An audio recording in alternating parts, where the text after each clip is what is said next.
तो हमारा अगला वर्ड है स्टेडफास्ट। अब देखिए, ये एक एडजेक्टिव है। इसका मतलब होता है किसी इंसान के लिए या किसी विश्वास के लिए एकदम डिवोटेड या लॉयल होना। कोई ऐसी चीज़ जो बिल्कुल बदलती नहीं है। अगर हम सिंपल शब्दों में समझे ना, तो इसका मतलब है दृढ़, स्थिर या अटल।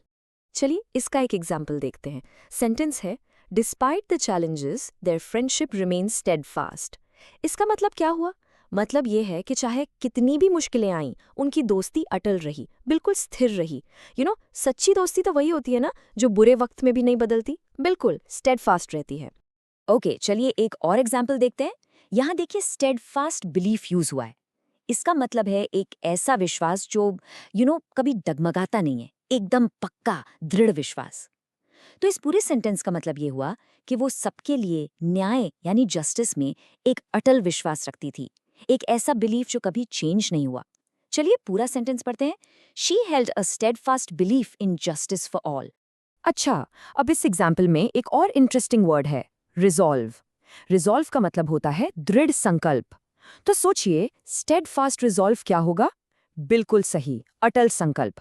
तो जब हम कहते हैं the soldier showed steadfast resolve in the face of danger, तो इसका मतलब ये है कि खतरे के सामने भी उस सोल्जर ने अपना संकल्प नहीं तोड़ा, वो बिल्कुल दृढ़ रहा, अटल रहा। और यहाँ एक बहुत ही खूबसूरत कोट है जो स्टेडफास्ट वर्ड को फ्रेंडशिप के कॉन्टेक्स्ट में समझाता है। इसका मतलब है कि जो सच्चे दोस्त होते हैं ना, वो अपने सपोर्ट में हमेशा अटल रहते हैं, एकदम steadfast.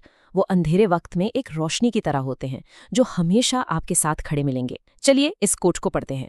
True friends are steadfast in their support, a beacon in the darkest of times. तो चलिए अब स्टेडफास्ट को और अच्छे से समझने के लिए इसकी कुछ सिनोनिम्स यानी मिलते जुलते मीनिंग वाले शब्द और एंटोनिम्स यानी उल्टे मीनिंग वाले शब्द देखते हैं। इसके सिनोनिम्स हैं जैसे कि लॉयल, फेथफुल, कमिटेड। ये सारे वर्ड्स आप देखेंगे वफादारी या दृढ़ होने का सेंस देते हैं। और इसके एंटोनिम्स यानी ऑपोजिट्स क्या होंगे? वर्ड्स जैसे अनरिलायबल, डिसलॉयल या वेवरिंग। ये सब उस चीज को दिखाते हैं जो स्थिर नहीं है। तो आई होप स्टेडफास्ट का मतलब अब आपको बिल्कुल क्लियर हो गया होगा। बस आज के लिए इतना ही, मिलते हैं नेक्स्ट वीडियो में। Happy learning, bye bye.